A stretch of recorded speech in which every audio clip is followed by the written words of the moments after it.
हम जितने भी चुनाव हारे, हम यहाँ बैठे रहेंगे और आपसे लड़ते रहेंगे और आपकी विचारधारा से लड़ते रहेंगे। अपने इस देश के लिए, अपनी इस मिट्टी के लिए लड़ते रहेंगे। आप हमें रोक नहीं सकते।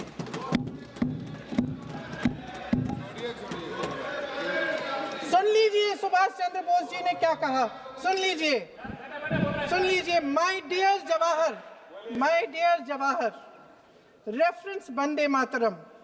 We shall have a talk in Calcutta and also discuss the question in the working committee if you bring it up there. I have written to Dr. Tagore to discuss this matter with you when you visit Santi Niketan. Please do not forget to have a talk with him when you visit Santi Niketan. ये 17 अक्टूबर को लिखी जाती है। 10 अक्टूबर को नेहरू जी इसका जवाब देते हैं और आपके और 20 अक्टूबर को, हाँ ठीक है, 20 अक्टूबर को नेहरू जी इसका जवाब देते हैं। इस जवाब की एक पंक्ति प्रधानमंत्री जी ने सुनाई, बाकी पंक्तियां क्यों नहीं सुनाई? क्योंकि उनमें नेहरू जी क्या कह रहे हैं? There is no doubt that the present outcry against Vande Mataram is to a large extent a manufactured one by the communalists. Whatever we can do, whatever we do, we cannot pander to communalists' feelings, but to meet real grievances where they exist. I have decided now to reach Calcutta on the 25th morning. This will give me time to see Dr. Tagore as well as other friends. समझ रहे हैं आप? प्रधान चुप है तो समझ ही गए होंगे। फिर क्या होता है? फिर नेहरू जी कलकत्ता जाते हैं और गुरुदेव जी से मिलते हैं और उसके अगले दिन गुरुदेव जी एक चिट्ठी लिखते हैं जिसमें वो लिखते हैं, अंग्रेजी में चिट्ठी है, उसका एक अंश मैं आपको हिंदी में बता देती हूँ, जिसमें गुरुदेव जी कहते हैं कि जो 2 अंतरे हमेशा गाए जाते थे उनका महत्व इतना गहरा था कि उस हिस्से को कविता के शेष हिस्से तथा पुस्तक के उन अंशों से अलग करने में उन्हें कोई कठिनाई नहीं थी। उन्होंने ये कहा कि स्वतंत्रता संग्राम में हमेशा से वही 2 अंतरे ही गाए जाते थे और उनको गाते हुए कुर्बानी देने वाले सैकड़ों शहीदों के सम्मान के लिए उन्हें ऐसे ही गाना उचित रहेगा। उन्होंने यह भी कहा कि बाद में जोड़े गए अंतरों का सांप्रदायिक मायना निकाला जा सकता है और उस समय के माहौल में उनका इस्तेमाल अनुचित होगा। इसके बाद 28 अक्टूबर 1937 में कांग्रेस की कार्य समिति ने अपने प्रस्ताव में वंदे मातरम को राष्ट्रगीत घोषित किया। उन्हीं दो अंतरों को कार्य समिति की बैठक में महात्मा गांधी जी, नेताजी सुभाष चंद्र बोस, पंडित नेहरू, आचार्य नरेंद्र देव जी, सरदार पटेल जी, गुरुदेव रविंद्रनाथ टैगोर जी सब मौजूद थे। इस प्रस्ताव के ये सभी महापुरुष इस प्रस्ताव से सहमत थे। आगे क्या होता है ये भी सुना लूं। भारत की आजादी के बाद जब इसी गीत के इन्हीं 2 अंतरों को 1950 में डॉक्टर राजेंद्र प्रसाद जी ने संविधान समिति में भारत का राष्ट्रगीत घोषित किया, तब लगभग यही महापुरुष मौजूद थे। इनके साथ साथ B.R. अम्बेडकर जी भी सभा में थे और इनके साथ साथ मेरे सत्ता पक्ष के साथियों के नेता श्री श्यामा प्रसाद मुखर्जी भी मौजूद थे। वही 2 अंतरे राष्ट्रगीत घोषित किए। किसी ने कोई आपत्ति जारी नहीं की, कोई आपत्ति नहीं जताई। वैसे इन तथ्यों के साथ जुड़ा एक और तथ्य भी है जो मैं यहाँ पे आपके सामने रखना चाहती हूँ। आज हम अपने राष्ट्रगीत पर बहस कर रहे हैं, लेकिन हमारा राष्ट्रगान भी एक कविता का एक अंश ही है, एक लंबी कविता का एक अंश है। और इन दोनों राष्ट्रगीत और राष्ट्रगान के अंश को चुनने में सबसे बड़ी भूमिका गुरुदेव रविंद्रनाथ टैगोर की थी। वंदे मातरम के स्वरूप पर सवाल उठाना, जिसे संविधान सभा ने स्वीकार किया, न सिर्फ उन महापुरुषों का अपमान करना है जिन्होंने अपने महान विवेक से ये निर्णय लिया, मगर एक संविधान विरोधी मंशा को भी उजागर करता है। क्या सत्ता पक्ष के हमारे साथी इतने अहंकारी हो गए हैं कि अपने आप को महात्मा गांधी जी से, रविंद्रनाथ टैगोर जी से, राजेंद्र प्रसाद जी से, बाबा साहब अम्बेडकर जी से, मौलाना आजाद जी से, सरदार पटेल जी से, सुभाष चंद्र बोस जी से बड़ा समझने लग गए हैं? मोदी जी का अपने भाषण में ये कहना कि राष्ट्रगीत को एक विभाजनकारी सोच द्वारा काटा गया, उन सब महापुरुषों का अपमान है जिन्होंने अपना पूरा जीवन इस देश की आजादी की लड़ाई में झोंक दिया। वंदे मातरम को विभाजित करने का आरोप लगाकर आप पूरी संविधान सभा पर आरोप लगा रहे हैं, उसके हर एक नेता को दोषी ठहरा रहे हैं। यह हमारी संविधान सभा और हमारे संविधान का खुला वार है। और जहां तक जवाहरलाल नेहरू जी की बात है, जितनी देर हमारे प्रधानमंत्री देश के प्रधानमंत्री रहे हैं, 12 साल हो गए हैं, लगभग उतने ही सालों के लिए जवाहरलाल नेहरू जी जेल में रहे। किस लिए? इस देश की आज़ादी के लिए। उसके बाद 17 साल के लिए प्रधानमंत्री रहे। आप बड़ी आलोचना करते हैं इनकी, लेकिन अगर इन्होंने इसरो नहीं बनाया होता तो आज आपका मंगलयान नहीं होता। अगर DRDO नहीं बनाया होता तो तेजस नहीं बनता। अगर IIT और IIM नहीं बनाए होते तो हम आज IT में आगे नहीं होते। अगर एम्स नहीं बनाया होता तो हम कोरोना की जब बड़ी चुनौती का सामना कैसे करते? हाँ, वही बना रहा है, नहीं बना कुछ भी। इसका मतलब है इस मुद्दे का जवाब नहीं है आपके पास है? अगर इन्होंने BHEL, गेल, सेल, भाखड़ा नंगल ये सब नहीं बनाया होता जो आप सब बेच रहे हैं, तो ये विकसित भारत कैसे बनता?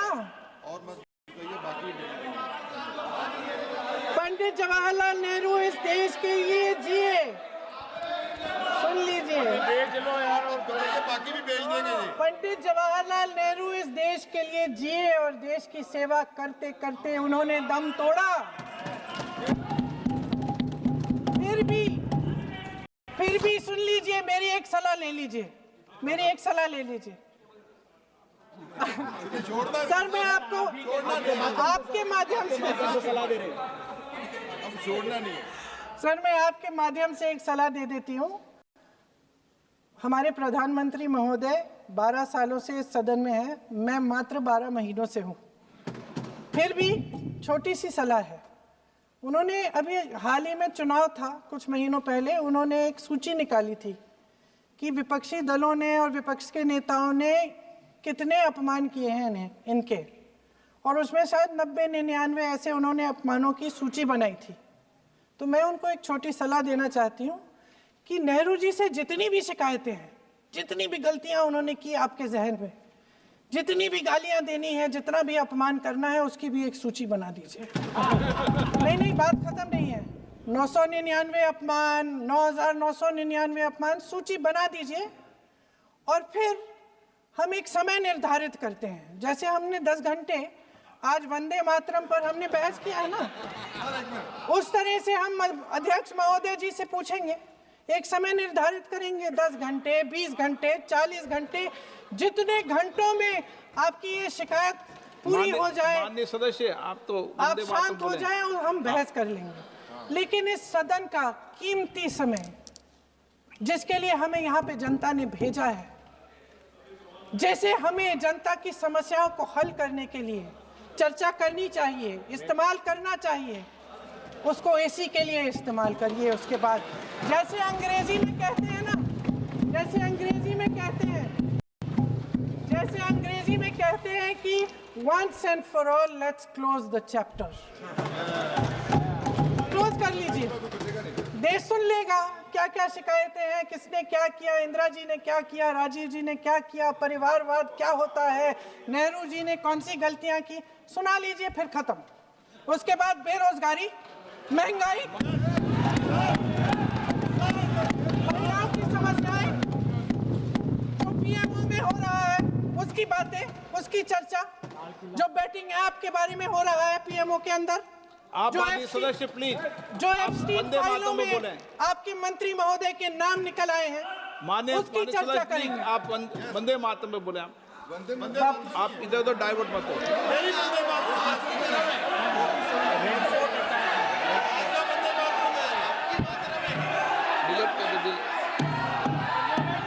क्या हो गया? आप एक मिनट, हाँ कर दो। क्या हो गया? अंत में चिड़ी गए।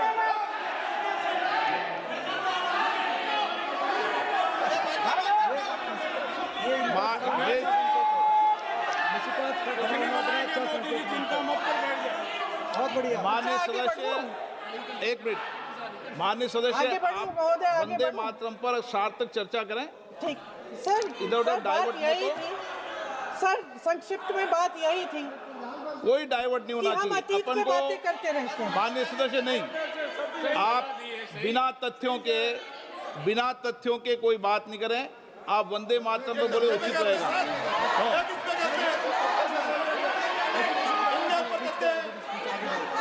मैंने प्लीज। अध्यक्ष महोदय, मैं आपकी बात मानती हूं, लेकिन बिना तथ्य के बहुत सालों के लिए ये हम पर आरोप डाल रहे हैं। हम चुपचाप सुनते हैं, इनको भी थोड़ी सी संतुलन होनी चाहिए, सुनने की थोड़ी सी हिम्मत होनी चाहिए। ये राजनीति है, हम बोलेंगे, आप वंदे मातरम बोलें। वंदे मातरम सर।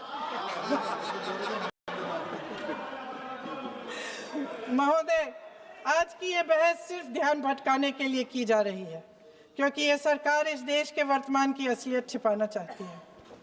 आज देश का युवा कितना परेशान है, कितनी मुश्किल में है, पेपर लीक होते रहते हैं, बेरोजगारी है, महंगाई इतनी बढ़ चुकी है, इसकी चर्चा हम सदन में क्यों नहीं कर रहे हैं? आरक्षण के साथ जो हो रहा खिलवाड़ है, उसकी चर्चा हम यहाँ क्यों नहीं कर रहे हैं? महिलाओं की बात होगी, बड़े बड़े ऐलान होंगे, मगर उनकी परिस्थितियों को सुधारने के लिए कोई ठोस कदम यहाँ क्यों नहीं उठाया जा रहा है?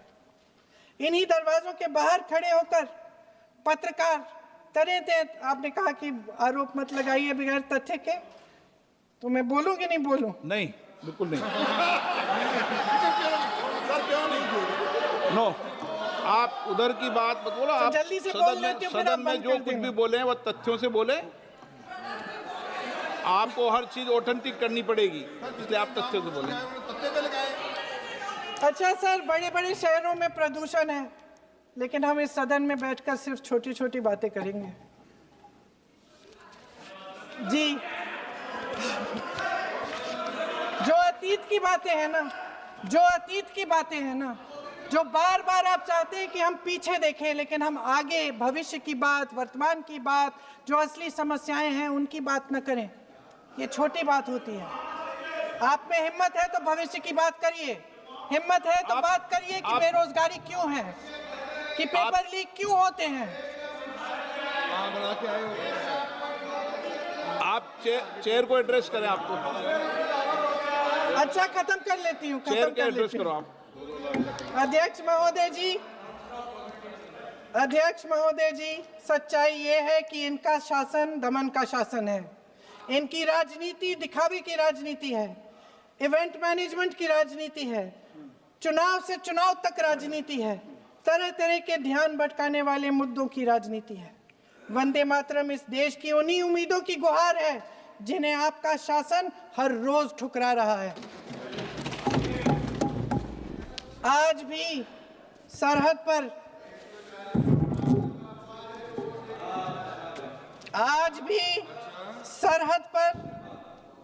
सरहद पर जवान जब दुश्मन का सामना करता है तो उसकी छाती में वंदे मातरम गूंजता है। आज भी जब हमारा खिलाड़ी अंतर्राष्ट्रीय खेलों में जाता है तो उसके दिल की धड़कन में वंदे मातरम होता है। आज भी इस देश के करोड़ों देशवासी जब अपने राष्ट्र ध्वज को फहराते हुए देखते हैं तो उनकी जबान पर वंदे मातरम, वंदे मातरम, वंदे मातरम आता है। कांग्रेस के हर एक अधिवेशन में 1905 से लेकर आज तक सामूहिक तौर पर वंदे मातरम गाया जाता है। आपके अधिवेशनों में गाया जाता है कि नहीं, ये बताइए। अपने देश की आत्मा के इस महामंत्र को विवादित करके आप एक बहुत बड़ा पाप कर रहे हैं। इस पाप में कांग्रेस पार्टी शामिल नहीं होगी। ये राष्ट्रगीत वंदे मातरम हमेशा से हमें प्यारा है, हमेशा से हमारे लिए पवित्र रहा है और हमेशा के लिए हमारे लिए पवित्र रहेगा। धन्यवाद।